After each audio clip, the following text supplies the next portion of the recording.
Everybody, it's T-Mon, and we're back with a JasonBlaha a video. Yeah, we're going to react to the gym, lifting, recruiting, fitness, gear slaves video. JasonBlaha. So this video, Blaha says, exercise selection is less important than you think for muscle growth. Yeah, okay, man, the gear slave has spoken. Exercise selection less important than you think for growth. Well, yeah, they don't grow muscles, dude. Hey everybody, it's JasonBlaha here with JasonBlaha Strength and Fitness, and today I thought I would chat with you guys and gals about something that's going to be Thought he would chat with us about it. Okay. controversial topic, but every really good coach I know who's been doing this more than 20 years will laugh and agree. They're going to agree. Exercise selection is so massively overrated for muscle growth, and it really is. And if you look at both the evidence and look at the real world, we know this is the case. And for muscle growth, of course, the exercises, they don't grow muscles. You're aging yourself by body destruction. Your body destroying your body. That's what you're doing by lifting weights. So the more you lift, the more you will age, because the more you're destroying your body. It's not based on regeneration. Here's the thing. Bodybuilding originally is based on regenerating muscle. That's all it is, regenerating your body and muscle. Now, let's say you were to do it properly, regenerate your body, your muscle, and you eat a slave food diet. Well, that's not good either, because your cells are going to absorb the slave food diet, the garbage food. What do you think your physique's going to look like? What do you think you're going to look like, and what your health is going to become? See? So it really is good to regenerate your body on natural raw animal products, for sure, definitely. Because, I mean, experience will tell you that. That dictates it. Number two, if you're not regenerating your muscles, if you're not regenerating them and you're constantly breaking them down, they're basically never regenerating. They're just being broken down, like Blaha every day, breaking down the body. Well, then you're going to get a terrible physique and on the slave food diet, and you're going to look aged. You're going to look old, and your attractiveness is going to disappear, like Blaha. He's trying to work so hard to make himself unattractive to all the people that are out there. Because here's the question. If really people are bodybuilding or lifting because they want to become more attractive, what's Blaha doing exactly? Who's he sharing it with? Who's he sharing it with? The garage? Or he's trying to share this attractiveness with who? YouTube? With his audience, or YouTube, or whatever? What? What's he sharing exactly with them? How to destroy your physique and look ugly? Look at this guy. You want to look like him? You have to be crazy, out of your mind. you don't believe me, then ask yourself why. Looks like an ogre. Look at that.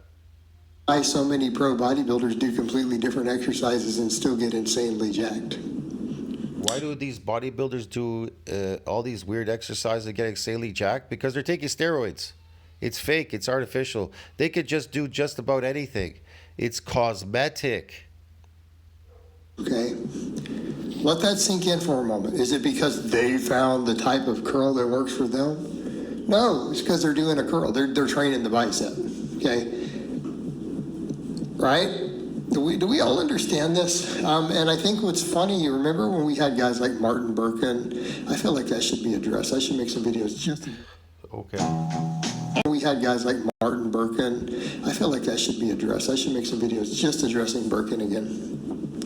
We only had people doing 4 or 5 exercises, and he was crazy jacked, great aesthetics, great physique, just because he got really shredded and lean and had the dietary adherence. Of course, there's a genetic component, but plenty of people did that. People were like, why? And he's just making everyone do the same movements. It doesn't make sense. Sure it does. They were training really hard with exercises that hit everything. And I think people need to understand anything beyond that, you're chasing a tiny bit of extra gains. In other words, stuff like that will literally get 90% of your muscle growth. And most people, honestly, really are not going to want to put in. Your muscles aren't going to grow if there's nothing for them to grow over there. And even when you do want to grow them, and let's say you did do something specific to get them to grow, protein synthesis needs to outpace protein breakdown. If it doesn't, you're not going to grow. See jack shit, bro. Get it? always the efforts to get the other 10%. It may not be worth it. But generally, you won't see anything in myofibular growth. But if you go there and keep pump training like Blaha, need a bunch of slave food diet like carbohydrates, energy foods, calories, oh yeah, you'll see gains. But won't be the gains that you were expecting. Get it? Those gains will be artificial. They'll be fake. speaking, yeah, you can gain 90% of the muscle in your body if you just train hard enough with like 5 or 6 exercises. Yeah, 5 or 6 exercises. You can train it. It's gonna do this and that. Yeah, sure. Yeah. Exercises, totally possible. Yeah. As long as they're big Totally possible. Yeah. movements that hit everything. Yeah. Big movements that hit everything. Yeah. Look at Blaha. They're hitting everything. Yeah. And I think the reason I say Holy, look at this prima donna. This is a Madonna. Oh my God, bro. Madonna. this with the exercise selection, because ultimately, Is he gonna point? He's pointing.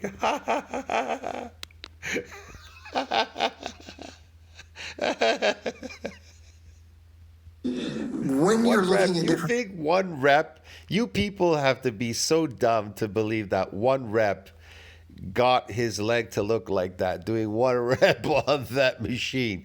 You people are dumb. He's taking steroids, man. Get it? And he still looks like shit even on the steroids. Who gives a shit?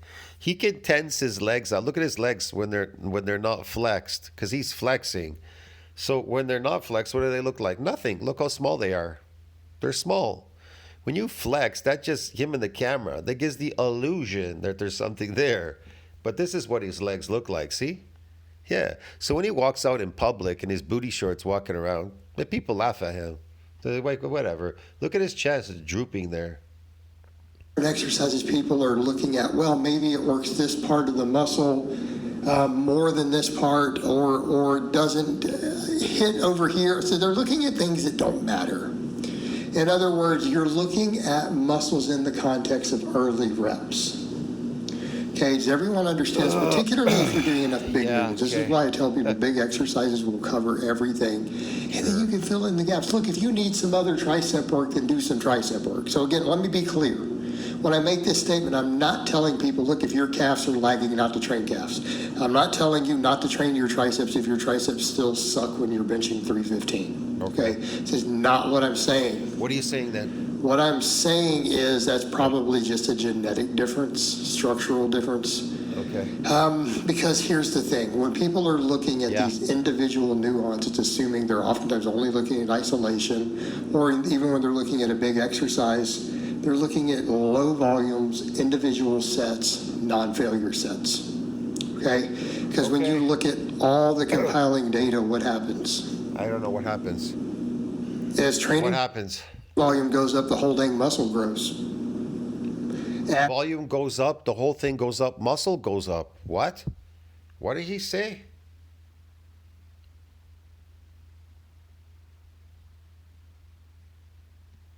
Okay? Because when you look at all the compiling data, what happens? As training volume goes up, the whole dang muscle grows. As Muscle grows because of volume? Muscle doesn't grow because your volume went up.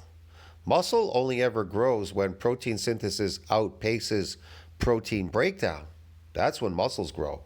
And not from volume, but I know what he's talking about. Volume, muscle grows. So the muscle will grow through the sarcoplasm because he increased the volume. Why didn't he say that to begin with? So you've increased this artificial muscle growth through non-contractile proteins doing volume. The muscles grew, but you were eating energy foods, calories, carbohydrates. Okay. intensity, proximity to failure, or weight on the bar goes up Right. on a big movement, all the heads of the muscles get involved. So we need to They do. They all get involved and they get pumped. understand this. Well, if we look at even Eating a slave food diet. studies on the bench press, Yes. and we do know guys out there who don't even do tricep work, who have massive triceps, who Well, all that weight and size you had in your muscles, even though you're aging yourself, lifting 5, 6 days a week like Blaha, that is endurance lifting. And what it's associated with endurance lifters, they carb load, right? They carb load. But in this instant, you people eat more carbs than you eat protein. That's the problem with society. They eat shitloads of carbs, more carbohydrates than they eat protein. Just look at Sam Sulik. The majority of his diet is like 80, 85, 90% carbohydrate, 10% protein, 90% carbohydrate. Yeah. You think carbohydrates build muscles? Yeah, they will. You want to know what kind? Sarcoplasmic muscles. They're not gonna build that's not how you build myofibrillar growth, by lifting in the gym 5 days a week. You have to be fucking retarded. No myofibrillar growth can outbuild 5, 6 days a week in a gym, or whatever it is you're fucking doing there. That's not based on regeneration. Myofibrillar growth is based on micro tears. Then those micro tears have to go through a regeneration. That takes an entire week. That could take 7 to 10, sometimes 14 days, depending. I don't know. But the shortest run is usually 7 days, providing protein synthesis exceeds the rate of breakdown. That doesn't, they don't say carbohydrates anywhere in science when it comes to myofibrillar growth. Now, when it comes to sarcoplasmic growth, well, that's based on carbohydrates. Yeah, glycogen. Yeah, I can prove all of this. Hold on a second. All right, people, so I'm going to educate you what type of training you're all doing out there in Blaha. So, yes, this statement describes the core principles behind sarcoplasmic hypertrophy, which is a type of muscle growth that increases muscle volume by expanding the sarcoplasm, the fluid and energy stores within a muscle cell, rather than contractile proteins, myofibrillars.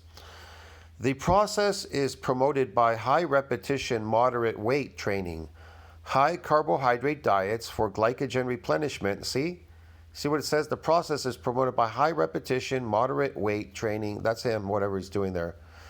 High carbohydrate diets for glycogen replenishment. This consistent training that he does, people going in often to the gym. Replenishment and adequate recovery leading to increased water glycogen within the muscle cell, giving it a larger and more pumped appearance. That's what all of you are doing. Get it? How sarcoplasmic hypertrophy works. Increased sarcoplasmic volume. That's what he's doing. Volume. He's talking about it. Glycogen storage, water retention, metabolic response, training style, carbohydrate intake, the pump, of course, Recovery, that's all you guys recovering. You're not growing, you're recovering. Contrast with myofibrillar hypertrophy. Sarcoplasmic hypertrophy focuses on increasing the sarcoplasm in its contents, while myofibrillar hypertrophy involves the increase in the size and number of actual contractile myofibrillars within the muscle fiber. Myofibrillar hypertrophy is more closely linked to increases in strength and power and is often focused in sports requiring maximal force production.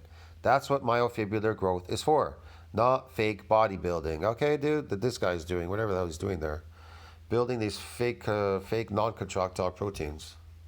To bench 405 for reps. We all know these guys. They're out there. They're like, dang, they got... Yeah, you guys are all relying on motor unit strength, but you're not relying on contractile proteins because that's not your training. That's not what Blaha's training is based on. a big old triceps. His training is sarcoplasmic training. And you find out they don't even do much for them. There's a lot of people like that out there. They're training their muscles. It's sarcoplasmic training. They don't even realize it. In their head, they're probably trying to convince themselves, well, I'm building myofibrillar growth. I'm building myofibrillar. Well, saying you are and actually doing it are two different things. See what I mean? They're two different things. But they bench a lot. How do you get yours when the system is designed? Okay. You know, the funny thing is he'll never experience what it's like to be physically strong, like really strong, and produce kinetic energy and be really strong like a brute. Because Blaha has never built any muscle. It's unfortunate. He'll never know what that feeling is. I'm lucky. I'm one of the few people. I was lucky to experience that, to know what that was like. And I'm telling you, that feeling was incredible. You feel like Superman. These freaks are out there. But you need to look no further than a lot of the data we have on the bench press. Like, what do we see? Well, that when volumes are low, the entire chest grows, but then the triceps get some growth, but they're sometimes understimulated. The lateral head grows at 100%. Long head lags a little bit, right? We see this. But Yeah, whatever.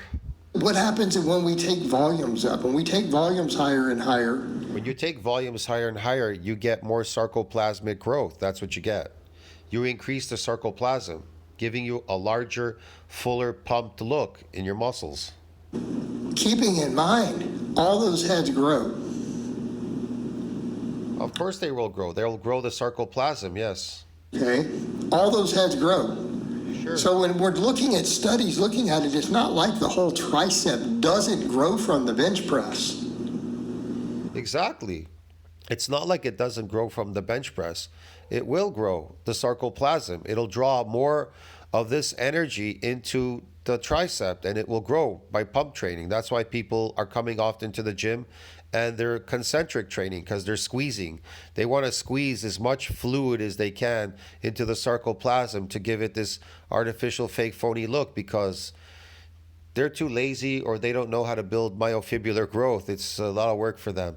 It's too much work to be protein synthesis exceed or outpace the breakdown. That's too much work for me. I can't eat like that. Plus, they're like, well, I can't afford to eat all that protein, so I got to eat my slave food diet. Oh, okay. Okay. And then they come in often to the gym because the one guy said to me, well, they have these memberships. So they have this obligation to come to the gym. You're not obligated to come to the gym because you paid. You have a membership and you paid. Well, but I paid. So I have to use the gym. Let me get this straight. You paid to age yourself to go to the gym to break your body down. So you're obliged to go there and keep breaking it down like crazy. Okay. Well, there you go. Then you can't have what you really want then, I guess. It's that the lateral head of the long head of the tricep grew the least out of all the primary movers. Yeah, they grew the least because more pump training. Yeah. When volumes are low. But what happens as volume goes up on a movement? And What happens when volume goes up? The sarcoplasm goes up. That's what happens when volume goes up. Could prove that too. Want to see? Want to see? Want to see? Want to see? Want to see? Want to see? Before this goes, I'll probably copy this. I don't know. So here we go. So muscle fiber hypertrophy in response to 6 weeks of high volume resistance training. Get it? That's high volume. You coming in every day to the gym, 5 days a week, 3 days a week, 4 days a week, 6 days a week. When you're coming in frequently to the gym lifting, you're high volume training. And what is that associated with? Well, let's see. High volume training, volume resistance training in trained young men is largely attributed to what? Sarcoplasmic hypertrophy. And what is sarcoplasmic hypertrophy? A type of artificial muscle growth. Get it, dude? Yeah, man. See? yeah, PubMed, bro. So they even tell you here, according to whatever, this phenomenon involves an expansion of the muscle cells, sarcoplasm, which contains fluid, proteins, and organelles, rather than an increase in the contracted proteins, myofibrils, that are primarily responsible for what? What are they primarily responsible for? Contractile proteins? Strength, Borowski. So how do you build strength? When you build what? Myofibrils. That's what's responsible for strength. Get it, dude? When you actually build those, but none of you are. So none of you are ever going to experience what it's like to be strong. What you're going to experience, what it's like to be good at lifting weight by recruiting motor units. Get it? Because the body's tricky. The human body's tricky. It doesn't want to put on muscle. It really doesn't want to put on muscle. You have to trick it to put on muscle. Yeah, it's difficult. But motor unit, that's a given, man. That's free. They give you that fake strength, bro. Get it? Motor unit strength is fake strength. I'm not joking. Yeah, man. See, even in here, they'll tell you motor unit strength refers to the force of motor neuron and the muscle fibers it controls can generate, while myofibrillar strength is the result of increased myofibrillar density within the muscle, leading to greater what? Greater contractile force. See that? You can think of motor unit recruitment as a temporary increase in what? Force due to the activating existing units, while myofibrillar hypertrophy is a more permanent structural change, growing the strength producing machinery of muscles. Get it, dude? Yeah. Anyway, let's go back to, I don't know, JasonBlaha out there. Oops. But what happens as volume goes up on a movement and intensity goes up? Well, as volume goes up, keep in mind, every subsequent set we do, quality work gets less and less growth. No. You get more and more sarcoplasmic growth. You get in the pump. Because we start approaching the maximum limits of how much a muscle can tolerate and recover from. But as those volumes go up, those lagging heads I can tell you right now that the 99% of people lifting in gyms and the influencers and everything are all carrying artificial muscle growth. It's sarcoplasmic. It isn't myofibrillar growth, because I know, because my experience tells me that training is fake. Fake, bro. Get it? Fake. more and more and more stimulus and get closer also. They're still maybe not getting 100%, but it goes up. But what about you look at all the EMG on things like the bench? Things like the pec versus tricep, when people are weak, there's the closed grip bench works the tricep more, the wider grip works the pec. Sarcoplasmic, building muscle in this, building up the sarcoplasmic training, hypertrophy, whatever, is the easiest type of training. Anybody can do it. Any fool can do that. It's easy training. It's not based on anything. You already have these available carbohydrates. The slave food diet, it's always available. People eat them 24 hours. They're hawked up on them. And so, yeah, I mean, and then this high volume training, you coming in and just lifting lazily. This isn't based on trying to micro tear your muscles. That is astronomically difficult. You got to put in a lot of work to micro tear muscles, bro, on the day. And then the rest of the week, you have to focus on eating. It has nothing to do with coming in the gym, doing high volume training. If you were to do high volume training, try to build myofibrillar growth, you may get rhabdo and die. You go to the hospital. It's happened to people. They've sued their trainers because of that. But when it's tested in power lifters who have a high neural drive, they all activate 100%. Same thing. They have a high temporary neural drive, like it said there, temporary. When rep work's been looked at on that is considered temporary strength, because it's not based on these structural changes, which are permanent. They're fucking permanent changes. Bench press. So you notice these are technically different exercises in this case. And I'm about to tell you this one. This strength is not permanent. It's temporary, like it said there. You want me to prove it again? What did it say there? Look. What does science tell you? Because they've done tests on this. What does it tell you there? It says that you can think of motor unit recruitment as temporary increase in force due to activating existing units, while myofibrillar hypertrophy is a more permanent structural change, growing the strength, producing machinery of muscle. Permanent strength. See the difference? Permanent strength versus temporary strength, or fake strength, real strength. Yeah, we going back to fucking, what do you call it, school again? To primary school, bro? We have to go to primary school to educate, right? Fuck. It would apply to a dip, it would apply to an incline bench, it would apply to all these other movements. Yeah, sure. As intensity goes up on the bench, what happens? The pecs on lower intensity. What happens? Nothing. That's what. You're recruiting more units. You seem to get more of the work, but as the intensity and proximity to failure, which I mean, again, also how close we got to the 1 rep max goes up, the long head gets fully active. When you train to failure and you're a consistent lifter, you're just training to increase more of the sarcoplasm. That isn't myofibrillar growth. Activated. So when you start hitting a 90% of your max on a bench and they hook the electrodes up, they find the long head of the bench hits 100% activation. That's the head that grows the least when these low volumes of rep work are done. Okay, that's same. They grow the least when low volume is done, because low volume it's high volume that's associated with sarcoplasmic.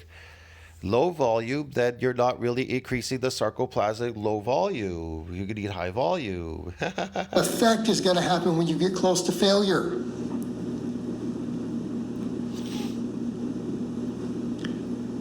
All right? So if you have a few different exercises, you see where I'm about to go? Nobody's Yeah, where are you about to go? doing only one exercise. Most people are doing at least 2 exercises that hit every muscle. You're getting a ton of variation. Over 2,800 games, all about the fun and All these differences in exercises oftentimes are only significant in terms of injury prevention and inflammation. Okay. And if very small amounts of training are done, sure. If you're only doing 6 or 7 reps with your 10 rep max and you stop at 2 sets, yeah, exercise selection is going to matter. But what happens when you start doing 3 sets twice a week on an exercise? I don't know what happens. Please tell me what happens. And they're real close to failure. All the muscles are getting a lot of, every single muscle involved in an exercise getting stimulus. What happens when you start overlapping stuff? What happens if you're doing squats and deadlifts? What happens if you're doing a pull-up and a row? What happens if you're doing 2 different types of chest presses? You're doing bench and dips, or incline and dips, or so on and so forth. I don't know what happens. See where we're about to go with this? Yeah, where are you going? Same thing even when different types of curls are looked at. Well, when we do this here, we're seeing slight differences in the amount of muscle that grows here or there. But then they start studying rows to it and they find that rows complete it.